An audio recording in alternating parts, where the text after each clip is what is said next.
Hi, gentlemen, over here. Chris, I liked in your details interview that you joked that you, Captain America, kind of had to take the stairs when all the rest of them were fighting. Yeah. But Yeah, it's so horrible. I give all these, I'm like, you know, if Hulk, you do this impossible thing, Thor, you bottleneck a portal, and Iron Man fly over here, and I'll take the stairs.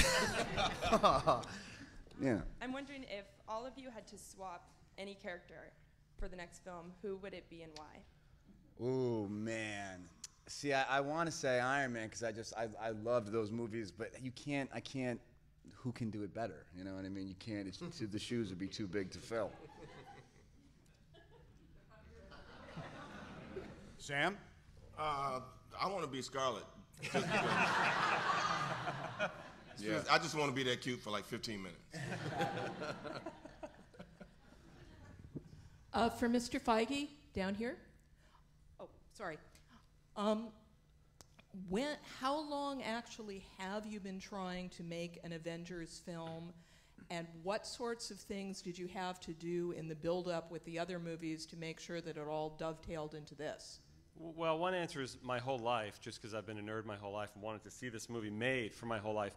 The real answer, though, is sort of towards the end of production of Iron Man 1, when Sam was gracious enough to spend 3 hours on a Saturday to come and break into Tony Stark's house wearing an eye patch and tell him in the world that you're part of a bigger universe, you just don't know it yet. And when that movie succeeded is when we realized, wait a minute, we actually have the opportunity to do it.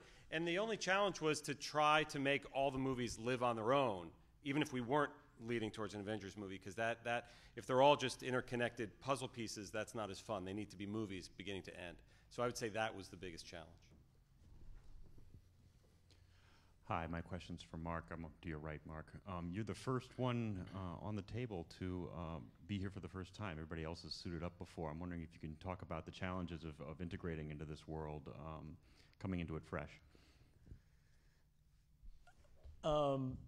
It was terrifying, and I knew what my responsibility was, or I felt it just by making the mistake of going online and reading some of the fanboy responses to the announcement that I was playing the next version of Bruce Banner. That was a mistake.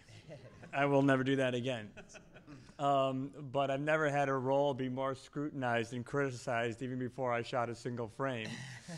And, you know, coming onto the set with all of these guys was pretty daunting. Many of my heroes in life are in this cast, and so I knew that I had a big shoes to fill, so to speak. And this is becoming a long run-on sentence. It could be work. Yeah, it was tough, and I wish that I had a cool costume to wear the entire time instead of a leotard that was painted like a Chinese checkerboard. Hey guys, how you doing? Dan Devey with thecinemassource.com. First of all, congratulations. Amazing movie. You pulled it off in ways I don't think anyone thought you could. It was fantastic.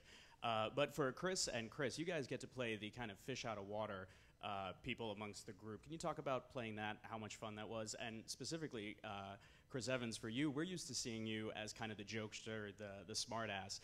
But here, you're the straight man to Mr. Downey Jr. Jokes. What was that like, being the straight man? You know, that's his role. It's necessary, and that's kind of why I like it, because I am used to kind of leaning on cracking jokes and being a wise ass. So it's nice to kind of play it straight a little bit, and you know, that's. I think even in this film, more than the first Captain America, you know, Steve Rogers has some issues, some conflicts, some trouble, given the fact that he is, you know, a man at a time. But given who he is as a man, his nature, he puts that second. He puts the mission first, and he's just selfless. That's, you know, it's a fun character, I guess. Put on the suit T-shirts are going to be large, though. Put on the suit T-shirts. They're going to be large. Yeah, the fish out of water. Yeah, I mean, we all kind of fell into that category. You know, I mean, Joss said it early on, the dysfunctional family, and you know, we somehow belong in amongst the fact that we don't belong anywhere else. Thor, yeah, is from another planet, and I guess his motivation through, you know, the conflict and the villain was far more personal than the rest of them because it was his brother. So, you know, it was nice to have already shot that film and have that relationship with Tom, and you know, that was sort of my focus anyway. But I think we all, yeah, as I said, we all kind of didn't get along at the beginning, and certainly we're from some other planet or some other world, so it was fun to play that dynamic.